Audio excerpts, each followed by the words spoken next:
Buyurun, buyurun. Bismillahirrahmanirrahim. Diyanet İşleri Başkanlığımızın kıymetli mensupları, değerli müftülerimiz, kıymetli hoca efendiler, hepinizi en kalbi duygularımla, muhabbetle selamlıyorum. Esselamu aleyküm ve rahmetullahi ve berekatuhu. Cumhurbaşkanlığı Külliyesi'ne, milletin evine, bu gazi mekana hoş geldiniz. Yılda 2 defa düzenlenen ve bugün 40.'sı vesilesiyle bir arada olduğumuz İl Müftüleri toplantımızın ülkemiz, milletimiz, Diyanet İşleri Teşkilatımız için hayırlara vesile olmasını Rabbimden niyaz ediyorum. Bu toplantılarda yapılan değerlendirmelerin, paylaşılan tecrübelerin, oluşan birikimin milletimize ve tüm ümmete daha iyi hizmet verilmesini sağlamasını Rabbimden niyaz ediyorum.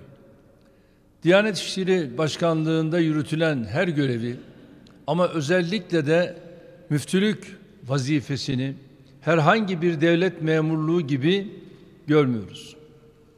Diğer kamu görevlileri vazifelerini ihmal ettiklerinde veya yanlış yaptıklarında bunun öyle veya böyle bir telafisi vardır.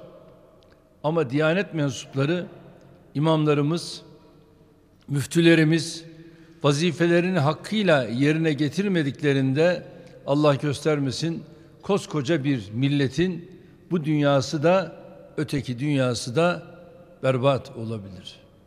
Salgın döneminde teşkilat mensuplarımızın büyük bir gayret ve özveriyle ifa ettikleri hizmetler takdire şayandır. Bu süreçte din görevliliğinin sadece camide verilen hizmetlerle sınırlı olmadığının, milletimizin hayatının içinde bir konuma sahip bulunduğunun herkes tarafından anlaşıldığına inanıyorum. İl müftülerimizin 2021'deki ikinci toplantı konusunun salgın süreci, toplumsal değişim ve Diyanet hizmetleri olarak belirlenmesini bu bakımdan isabetli görüyorum. Medyada, özellikle de sosyal medyada sıkça karşılaştığımız din görevlilerimize yönelik yalan, iftira, çarpıtma, itibar suikasti amacı taşıyan kampanyaların asla moralinizi bozmamasını istiyorum. Sizlerin görevi günlük tartışmaların, özellikle de provokatif niyetle yürütülen saldırıların çok üzerindedir. Bunun için ne olursa olsun kuşatıcı, birleştirici, gönül kazanıcı, teskin edici yaklaşımınızdan taviz vermemelisiniz. Vazifenizi aşkla, heyecanla, samimiyetle yürüttüğünüz sürece üstesinden gelemeyeceğiniz hiçbir mesele, kazanamayacağınız hiçbir kalp kalmayacağından emin olun. Değerli kardeşlerim, İslam dünyası asırlardır itikadi sapkınlıkların yol açtığı derin acılarla boğuşmaktadır. Bugün de yakın coğrafyalarımız başta olmak üzere pek çok yerde benzer sancılar yaşanmaya devam ediyor. Millet olarak bu sıkıntılı süreçlerin üstesinden Allah'ın varlığına ve birliğine olan sarsılmaz inancımız ile Peygamber Efendimiz Aleyhisselatu Vesselam olan derin muhabbetimiz sayesinde geldik. Her ne kadar birileri epeyce bir süre milletimizi dininden ve diyanetinden uzak tutmak için uğraşmışsa da hamdolsun başarılı olamadılar. Ülkemizin dört bir yanında asırlardır varlığını sürdüren ilim, irfan yuvalarına ilave olarak ilahiyat fakülteleriyle, İmam Hatip okullarıyla camilerimizde verilen hasbi hizmetlerle milletimiz inancına daima sarılmıştır. Milletimiz bununla kalmamış. dünyanın neresinde olursa olsun her Müslümanın derdiyle dertlenmiş, İslam'a yönelik her saldırıya karşı koymuştur. Kudüs davasını en samimi ve en güçlü şekilde bizim insanımız savunmuştur. Son dönemde bilhassa Avrupa'da ortaya çıkan Peygamber Efendimiz'e aleyhissalatu vesselam yönelik saygısızlıklara karşı en güçlü ve kalbi tepki yine bizim milletimizden yükselmiştir. Norveç'te Kur'an-ı Kerim yırtıldığında insanlarımız nasıl ayağa kalktıysa, Danimarka ve Fransa'da Peygamberimize aleyhissalatu vesselam hakaret içeren karikatürler yayınlandığında da milletimiz meydanları doldurmuştur. Maalesef benzer bir hadise hiç arzu etmediğimiz ve beklemediğimiz bir şekilde bizim de başımıza geldi.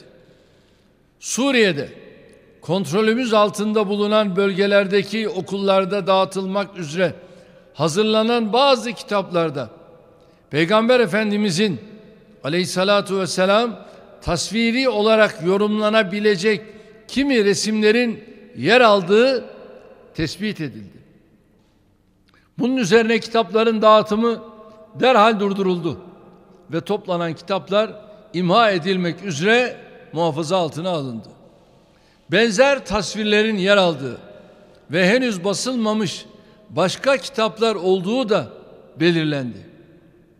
Bu kitapları hazırlayanlar ve kontrolünü ihmal edenler başta olmak üzere yaşanan rezalette sorumluluğu bulunan herkesle ilgili gereken soruşturmalar başlatıldı. Böyle bir durumun her ne kadar doğrudan bilgim dahilinde olmasa bile müteselsil sorumluluk altında bulunduğum bir yönetimde ortaya çıkmasından dolayı ziyadesiyle üzüntülüyüm. Hiçbir mazereti, izahı olmayacak bu vahim durum konusunda gereğini inşallah hızla yerine getirecek ve sorumlulardan hesap sorulmasını bizzat takip edeceğim. Rabbim bizleri Rabbimize ve Peygamber Efendimiz'e aleyhissalatu vesselam karşı yapılan ve yapılabilecek her türlü saygısızlığa ortak olmaktan muhafaza eylesin. Böyle bir saygısızlığa ortak olarak dünyamızı da ahiretimizi de berbat eylemekten bizleri korusun diyorum. Değerli kardeşlerim, Camiler Haftası vesilesiyle yayımladığım mesajda da ifade ettiğim gibi Mescid-i Nebi'nin ilk mescit ve ilk karargah olarak Medine'de inşasından bugüne camiler daima hayatımızın merkezinde yer almıştır. Müslümanlar bu mekanlarda cem olmuş, birleşmiş, bütünleşmiş, aynı safta kalplerini birbirine kenetlemiştir. Hiçbir sınıf, sınır, mesafe, renk, dil ve ırk tanımayan cihan şumul ümmet kavramı evvela camilerimizde vücut bulmuştur. Birliğimizin, dirliğimizin, Müslümanlığımızın nişanesi olan camilerimize sahip çıkmak, onları ihya ve imar etmek temel görevlerimizden biridir. Camileri imar etmenin yolu ise buraları tekrar eğitimin, dayanışmanın, paylaşmanın, ilim ve irfanın velhasıl hayatın merkezleri haline getirmekten geçmektedir. Yeryüzünün süsü camiler olduğu gibi camilerin süsü de cemaattir, özellikle gençlerdir. Çocuklarımızın neşesiyle, gençlerimizin heyecanıyla, piri fanilerimizin tecrübesiyle, kadınlarımızın nezaket ve becerisiyle dolmayan bir cami mahzun ve öksüz kalmış demektir. Çocuklarımızı bilhassa da gençlerimizi camilerle ne kadar kucaklaştırır, onlara ne kadar şuur ve kimlik kazandırabilirsek geleceğimize o derece güvenle bakabiliriz.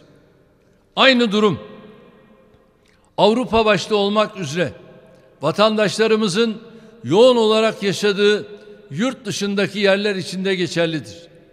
Bu bakımdan caminin sosyal hayattaki rolünü güçlendirecek çalışmalara ağırlık vermeliyiz.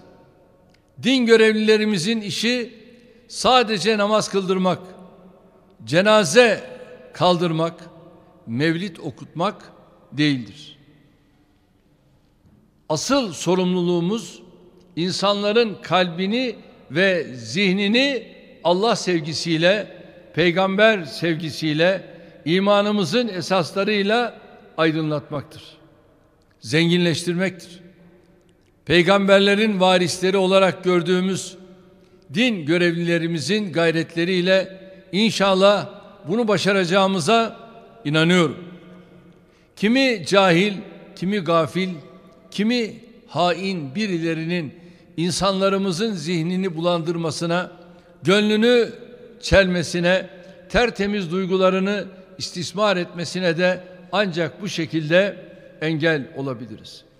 Bu duygularla hepinizi bir kez daha sevgiyle, saygıyla selamlıyorum. Rabbim yar ve yardımcımız olsun. Kalın sağlıcakla.